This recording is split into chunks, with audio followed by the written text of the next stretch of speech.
The moment he said those words, the air changed. Forks paused mid-air. My mother laughed too loudly. My uncle watched me too long. Grandfather's eyes, glassy but sharp, told me it wasn't dementia speaking, it was fear. I didn't ask questions. I excused myself before dessert. Outside, the winter air sliced through my lungs, but it was cleaner than the poison at that table. When I reached home, I locked the door, sat on the floor, and tore the envelope open. Inside, 3 things: a USB drive, a bank key, and a handwritten note. They took your father. You're next. Trust no one, not even your mother. My hands shook, but not from fear, something older, buried. My father's death was called an accident when I was 17, a boating malfunction. Closed casket. Mother had cried just enough for the cameras.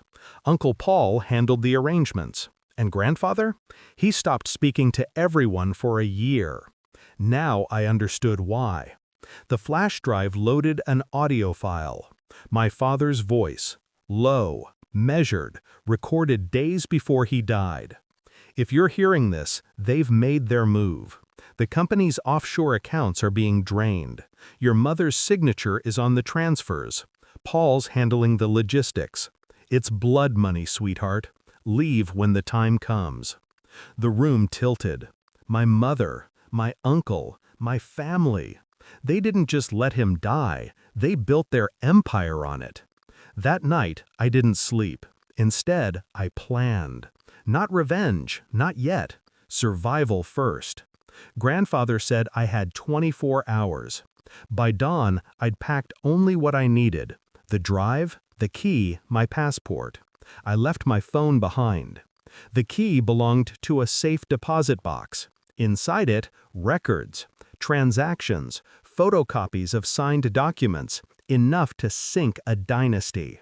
And a letter in my father's handwriting. If you decide to expose them, do it quietly. They own the noise. So I stayed quiet. For months, I disappeared. New name, new city. I learned to watch, to wait. I followed their companies, their shell accounts, their board appointments. They thought I was gone, burned out, broken. Good. That's what predators assume when the prey stops moving. But I wasn't prey. I was patient. The first strike wasn't dramatic. A leaked audit report, anonymous. Their overseas account frozen for review.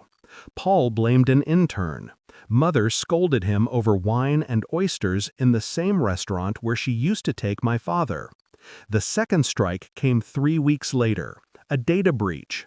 Emails surfaced, kickbacks, tax evasion, hidden mergers. Their PR team scrambled. Stock plummeted. But that was just smoke. The fire was still coming. I returned home after 9 months. New suit, new posture, same blood. I invited them to dinner. The same table. Grandfather's chair sat empty, draped in black. He'd passed 3 weeks earlier. Natural causes. They toasted to his peaceful rest. I smiled. Then I slid an envelope across the table. Poetic symmetry. Mother frowned. What's this? Something Dad left for you. Her hand trembled slightly as she opened it. Inside, copies of every incriminating document. Her signature on the money transfers. Paul's name on the offshore accounts. And a note, written by me: I inherited his patience, not your mercy. Paul's face drained of color first. Mother's followed. You don't understand, she whispered. It was supposed to protect you.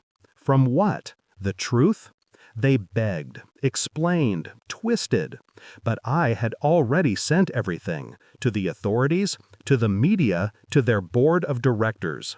This dinner was just the courtesy of watching them realize it. When the news broke, Paul was arrested first. Mother's assets were seized.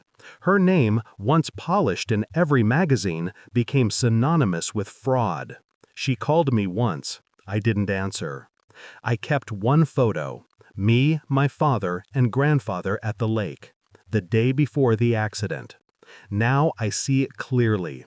Grandfather's hand on my shoulder, his eyes toward my father, tight with worry. He knew even then. They killed my father for control. I ended their control for justice. It wasn't vengeance, it was inheritance. The night it all ended, I drove to grandfather's grave. I left the final envelope there. Inside, proof that I'd cleared his name, restored my father's patents, rebuilt what they tried to bury. I whispered, "It's done." The wind carried the word back like an echo. For the first time in years, I felt something close to peace. Not joy, not triumph, just balance.